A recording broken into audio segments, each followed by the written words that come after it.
Okay, so new 330 at the shop.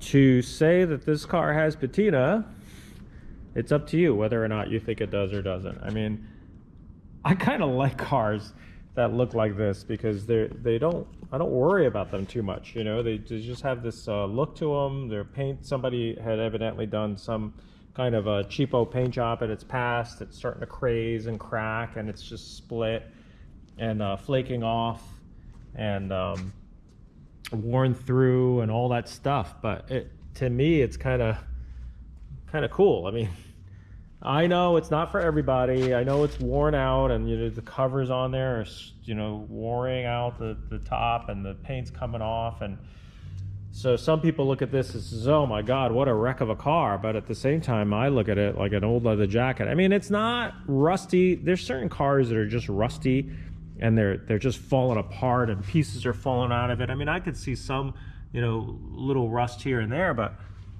generally it's a cheap paint job from back in the day when these cars were cheap, and somebody just did a quick respray, and this is what happens 20, 30 years later, could be. All right, before I start this car, I figured I'd talk first because this is a new car to me.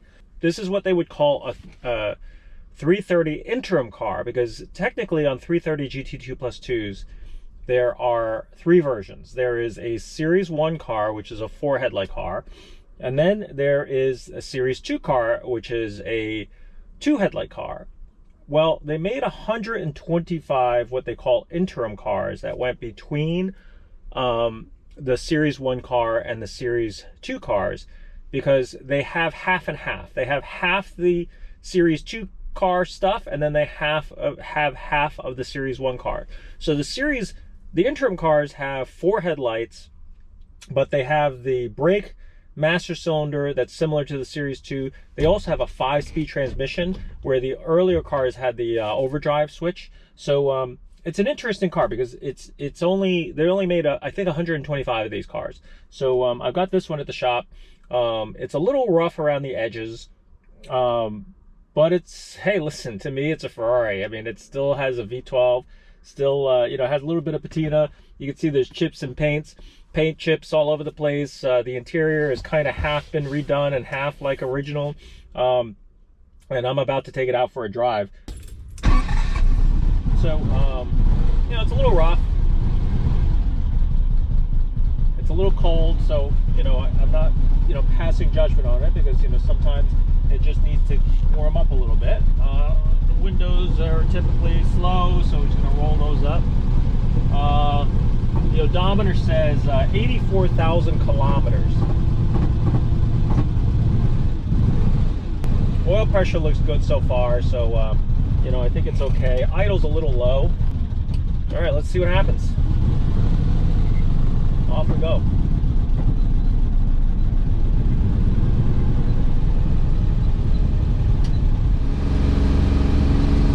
Let it warm up a little bit.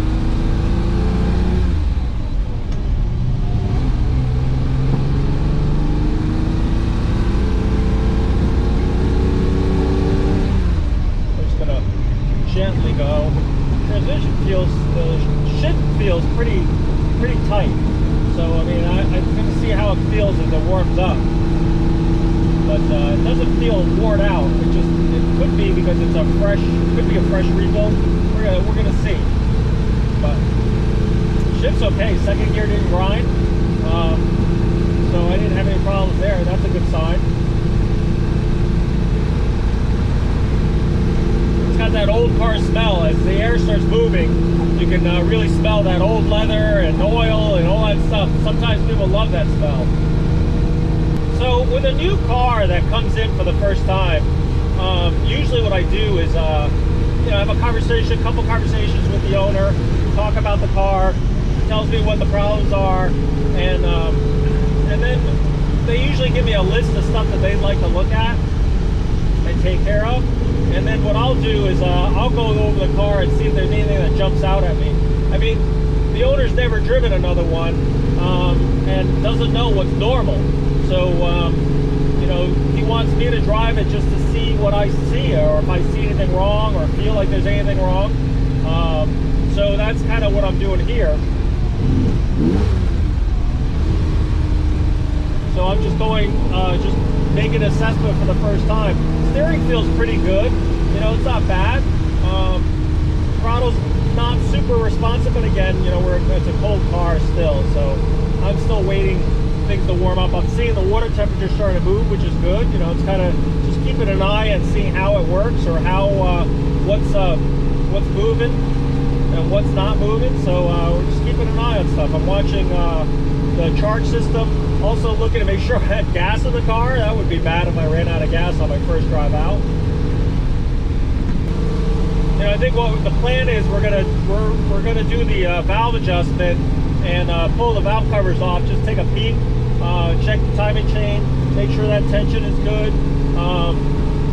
and take a peek inside, see what it looks like. I might run a compression check just for my own information. The engine so far feels like it's pulling okay, but it's always good to have some empirical data on the car, and just to know what the health of the engine is. I mean, when I started, I looked at oil pressure. Oil pressure looked pretty good, so I think you know, it's a running, driving car. But it also would be nice to know where it stacks up as far as compression. You know, whether or not this engine had been rebuilt. Is it a fresh engine? Is it a worn out engine? You know, what kind of so that way, when I'm chasing other things like carburetors and it just doesn't seem to have the pull or power to it,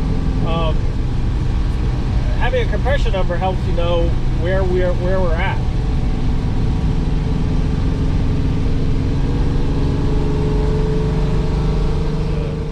I just took the car out for a drive. It felt pretty good. Transmission is nice, and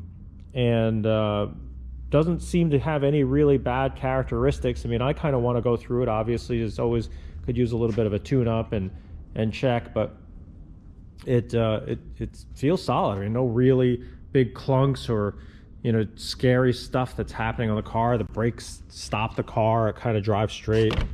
The interior is pretty nice. I mean, it's the same kind of condition. Some of it's original, some of it's been recovered, but it feels good. And all the other thing that's nice about this car is all the details are there. You know, it's not missing anything. The dash looks in pretty good shape.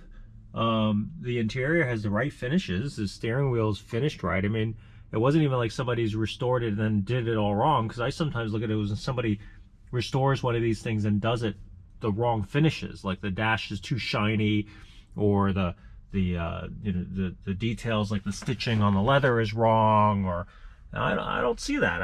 I see an original interior. This is, I think, what they call zucca or pumpkin or squash interior. This is the color, and it looks you know, perfectly fine. I mean, I can see it's some of it's been replaced and some of it's been restored, and some of it's original, but it's pretty straightforward. You know, the headliner looks good. The sun visors look original. Rear view mirror, I think, is a replacement, is not correct, but generally a decent car. Let's take a look inside the engine compartment. The engine compartment could use some detailing. You know, it's same kind of condition as the exterior of the car, just kind of a little worn out. You know, not unusable, but certainly just is not fresh or clean or any of that other stuff. But hey, I'm looking closely, and a lot of the details are still here. It's not missing any parts. The correct fuel lines are there. You know, the shutoffs are right. The reservoirs are correct. You know, the caps are right. The coils are close. I mean, they're. I have to look closer to coils, but you know, it's got the right air cleaner. The paint on the valve covers and the exhaust shields are a little crusty, but what I'm probably going to suggest to the owner is, hey, listen, I got to do a valve adjustment on this thing. We should take these off and redo them, and it'll look way better. I kind of get a kick out of doing these cars where you the outside is all crusty, but when you pop the hood, you know, the jewel of the Ferrari is in its little case. The case might be a little worn or weather worn, but what's cool is the engine.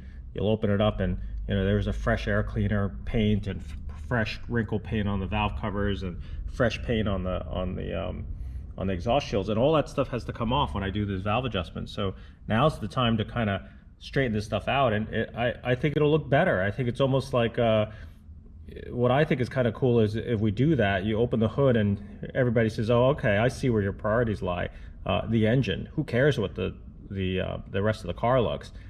The engine is the star of the show, and if we make that look a little cleaner, it could be fun. So that's one of the things I'm going to suggest. And if he doesn't, that's fine. I mean, we just do a valve adjustment, put it all back together, and see. I'm certainly not going to dissuade the owner from doing what he wants to do with his car. It just would be a suggestion that I do, especially since to wrinkle paint the valve covers, they're coming out anyway.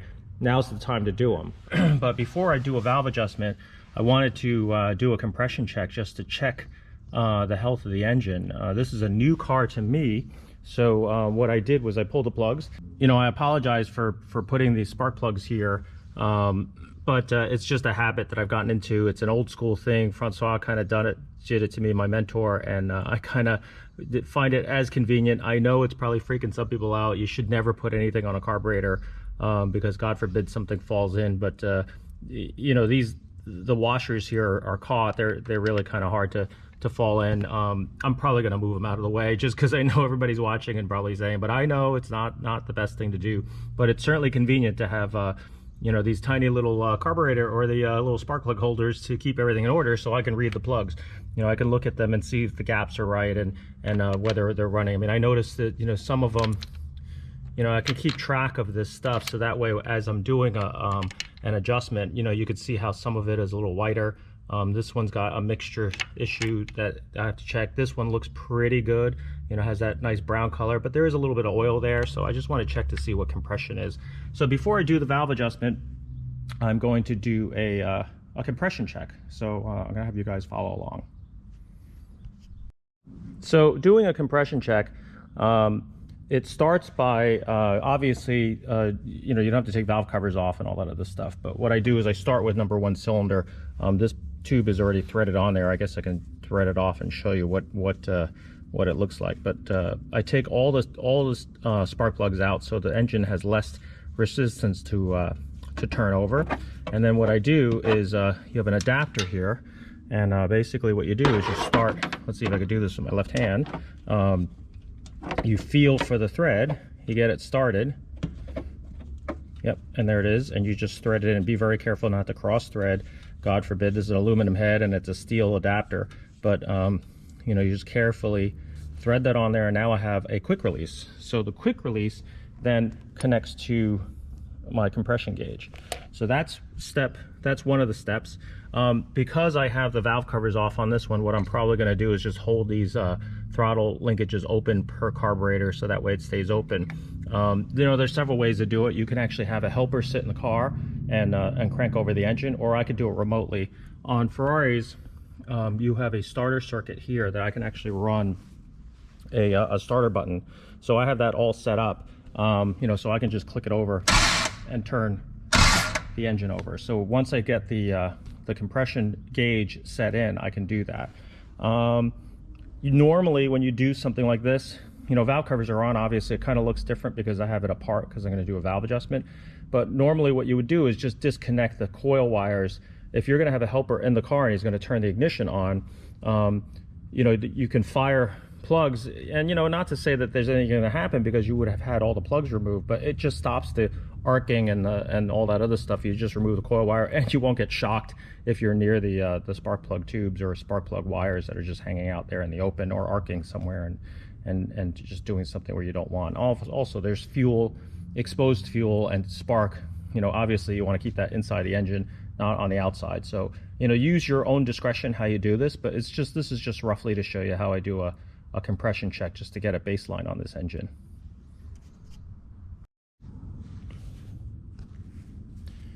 So everybody has a different way of doing compression check. There are kind of standard ways to do it, but really what you're looking for is consistency. I just want to see how much compression an engine is holding. So what I would do, I mean, because I only have two hands and I'm showing this thing, and one thing I'm not going to do here is just open this throttle wide open. I don't think there's a way I can do this and keep it open. But just for you to see how this works, you're going to count the amount of compression strokes, and you can see it because it'll correlate with the engine or with the needle jumping. And then you just count. I mean, sometimes it's about 5, 6, 7 compression strokes, and then you'll see it where the needle will kind of top out. That's as much compression that can build. It'll build a certain amount of compression on the first stroke, then the second one, and the third. And what you're doing is just seeing how much compression this particular cylinder can hold. So I'll just show you quickly where we are. So that was 8. So 8 compression strokes. I see it at about 140, yeah, about 140 and change, like 142 pounds of pressure. So let's just say I want to stick to 8. So just consistency, I can go across and do them all to 8 compression, and that'll show me consistently what the engine is doing. Now, someone else can do it and go to 7 and show, let's say, 135, because you saw that the last couple compressions is just topping out and it's as much as it can do. So what I look for is not so much as the actual number, but the consistency of it. Now, there are numbers that will show, like, let's say I crank and crank and crank and crank to 8, and it only gets to 100 pounds of pressure. Well, that's not as healthy as something that has 140 pounds of pressure. You know, a brand new engine with this type of compression ratio, it's probably going to turn maybe 160 at the most, maybe 170 on a fresh engine. But you know, these are not high compression engines. I'm sure other high compression performance engines will turn a lot more, but that's just not what Ferrari engines are. You know, so then there's a number that you sit there and says, okay, well, what's worn out? You know, is it 120? I've had guys with 120 pounds of pressure on their engines. It's a V12. They don't even notice it. It just runs and runs, and they're okay with it. If I were buying it, well, maybe 120 is not enough. You know, maybe, you know, I like to, my personal kind of cutoff, and everything's relative, right? I mean, if it's 130 and I'm driving it and it feels good, you know, and it's not blowing smoke out the back, I might say to the buyer, you know, yeah, it might be worth it, but one day you're gonna have to rebuild it, or you may want to just drive it gingerly, or the fact that you're not going to win any drag races. But at the same time, if a guy owns it and he's got 140 pounds of pressure, or 130 or 120, you know, you could probably drive that car, especially these guys are only driving 1,000 miles a year. Yeah, drive it for another 10 years before you even, you know, care about it. And as long as you're not doing stock light drag racing with anybody, it'll still drive at 100 miles an hour on the highway. It just might take you a little longer. So it's all relative. So what I'm doing here is just, for this owner, he's not looking at selling the car, but what I'd like to do is just get a compression number so we have a baseline, so we could watch it. We get it. You know, I could do a valve adjustment and check it again. But generally, what I'm doing is just giving him some information. So he says, well, how healthy was my engine? I don't do this on all the engines that I do, because all of my customers, I kind of know what they have. But this is a new customer. I want to give him some information so that he has to keep in the files, so he knows whether or not his engine, you know, where it started, you know, let's say 5, 6, 10 years from now, he'll look back and maybe do it again and see how the engine is doing. But at least it gives us a baseline that we can start. So that's basically a quick run through of how to do a compression check on one of these V12s.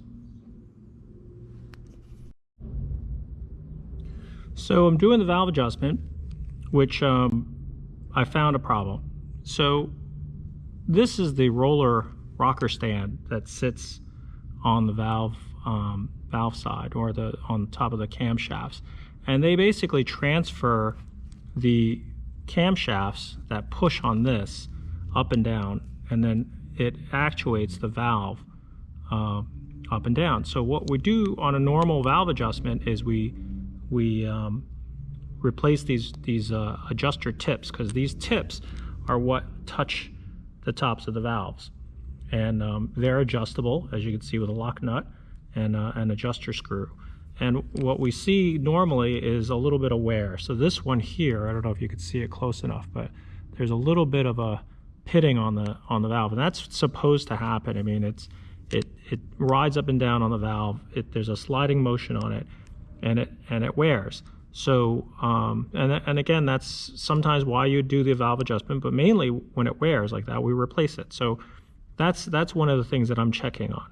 The other thing I'm checking on is how well these rollers turn, because this roller has to move freely so that it can you know, as the camshaft moves up and down, this roller transfers that motion across this rocker into the valve.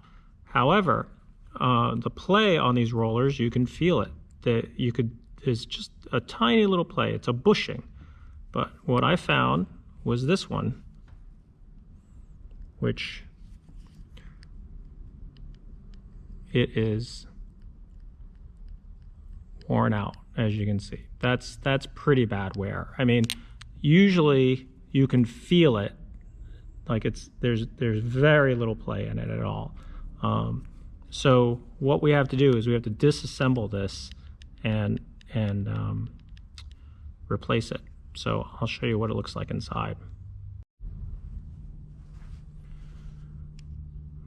So with the C-clip removed, kind of keeps that in there. This is the roller bushing, or the pin, and this is the roller.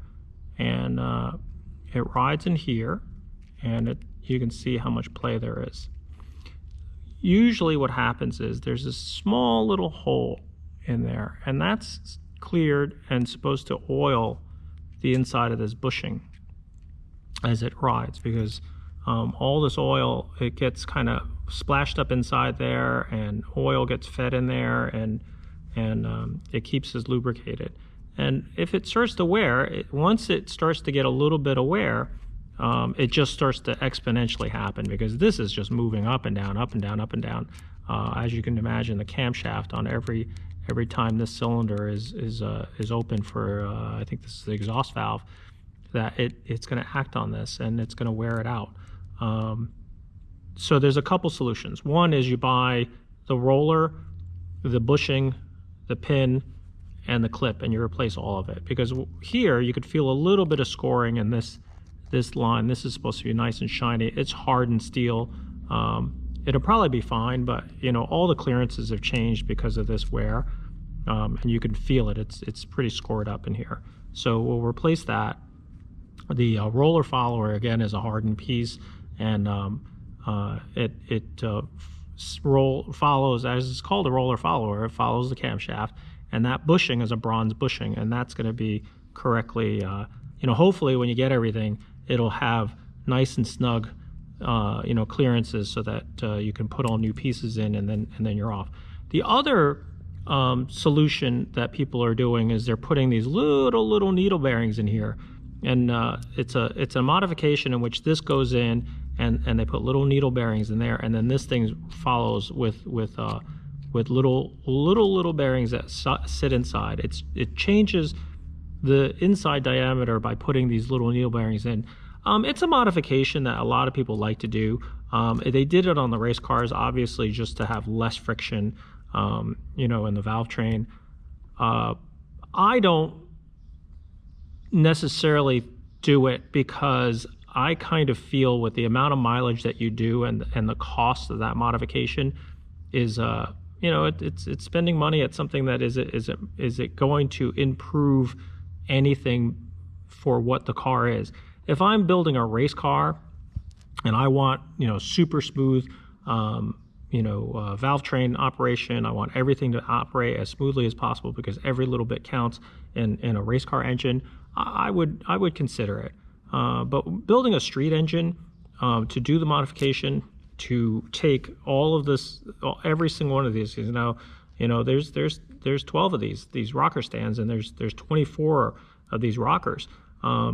It's a lot of labor, and you know, parts and all that other stuff. For what gain? Are we driving this car on a racetrack? Do we want to you know, beat another car by 1/10 of a second? No, you know, it just depends. Do you, if that's what you want, yeah, we definitely can build these engines to the utmost degree of performance. But is the durability any better than this? Well, you know, yes, this wore out, but what about the roller bearings? If you put it in there, is it going to last forever? It should, but it's a lot more little pieces that are going on in here, as opposed to a bronze bushing. You know, what if a little roller bearing had a defect in it, and it decided to jam, and what if you know, the hardening isn't the same? What if all that stuff? What if? So I kind of feel like for a street engine that this thing, you know, let's say there's 40,000 miles on this engine, and this could be the original bushing, wore out. That's why you do regular valve adjustments. You do valve adjustments and check to make sure that this stuff is operating. Am I going to replace every single one? I don't think so. I mean, I think that when I look at this one here, the one next to it, it feels pretty good. I mean, there's a very, like, almost imperceptible amount of play, which is almost the amount of play that you want to have in it. It's just that a couple of them in the valve train have worn out. I think I've counted 3 or 4 of them. So I'm going to replace them. If we do regular valve adjustments and we check on this thing and make sure the other ones I've marked, I'll take notes and leave it with the car as to which ones I've replaced, and we'll see how well they last. And then from there, we'll keep an eye on it. But the main thing is just to keep an eye on it. You just don't let these engines go to the point where they wear out and not replace this. If we didn't do a valve adjustment and this thing continued to wear, it could do some pretty bad damage. I mean, I got to imagine that this thing eventually would just wallow out. First of all, you're losing performance. It's not going to give you nearly as much performance because you're not getting as much valve lift as you'd want because of this play. And then the other problem is, you know, eventually things could get jammed, break. You wear through that. I got to imagine this thing could probably jam in there and cause some damage. So again, we're just checking things along, and that's why we kind of do regular maintenance on these cars. Well, everything's back together. Engine runs good. I mean, I think with the all the little adjustments that we did to the ignition and also to the valve train, and just checked everything, I think it runs pretty well. Well, the Interim car is back together. Got the air cleaner assembly cleaned up, stripped, and repainted. Put the tag back on with the correct rivets, solid rivets. That's what's supposed to hold those things on.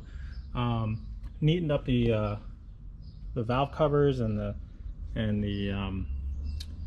exhaust shields, so everything's kind of clean. So, you know, you kind of look at this car and it's okay, it's a little rough on the outside, but it's kind of how I wanted it to look, was that, okay, but look what we did to the engine. I mean, you pop the hood and everything is correct, with the correct hoses, the correct air cleaner finishes, all that stuff. So everything's looking pretty neat and tidy in here. Yeah, I mean, it could do a little bit more cleaning up.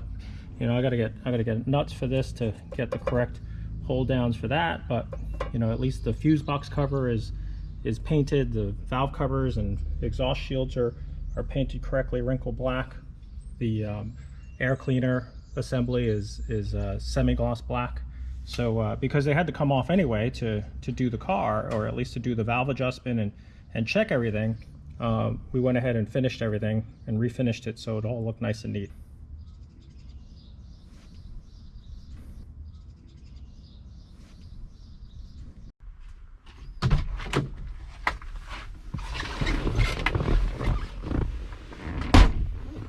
All right, 3:30 Interim car. We get to take it out for its pretty much last test and tune, just to check.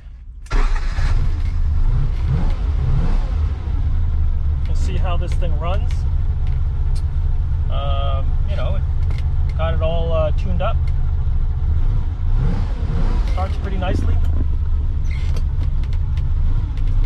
take it out for a spin.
But yeah, so this car did a valve adjustment and found a couple worn rollers, fixed those, got this car back together. Really just what you would call a major service on this car, which is a valve adjustment, and owner had done oil change and all fluid changes and things like that, so I didn't need to do that. But you know, but what I wanted to do, or what he wanted me to do, was he wanted me to really drive the car and see what it feels like, because you know, he has no reference to it. So for me to take it out and drive it, I can tell him, well, does it feel good? Does it feel, what does it need? And what was interesting was the thing that I caught on this car was that the throttle linkage wasn't set up right. I mean, I think the throttle cable might have gotten cut short, because maybe it broke or something, and someone just shortened it and then reconnected the original one, and it ended up being just too short. So what would happen is, when you try to go for full throttle or a wide open throttle, you wouldn't get it. Now, it doesn't mean that you're driving at wide open throttle all the time, but for instance, if you're doing a blip, you know, you want to be able to snap that throttle up, so that you actually get a decent blip. And what would happen is, with the throttle not opening all the way, let's say wide open throttle was 80%. So when you would go for half throttle blip, you'd only get a throttle of 40%. If you had 100% and you're actually getting a full blip and you're only stepping the gas pedal halfway, you would actually get 50% throttle. So that blip would be a little bit faster. So it would be a little bit more responsive that way. But what ends up happening is, because that was happening, he wasn't getting full throttle, or not getting the response that he was hoping for. Or let me rephrase that: he wasn't getting what he was supposed to be getting. But how could he have known? You know, he just didn't know, because he doesn't have any reference. It just kind of felt like, you know, it wasn't as responsive. In fact, I went back and looked at the video, and I remember myself saying, you know, I found myself saying, boy, the throttle response on this car is a little lazy. It was a little subconscious, because I hadn't even gotten close into looking into this car any further. You know, it's just my first impressions, and I noticed that, boy, you know, why is the throttle response, you know, a little lazy?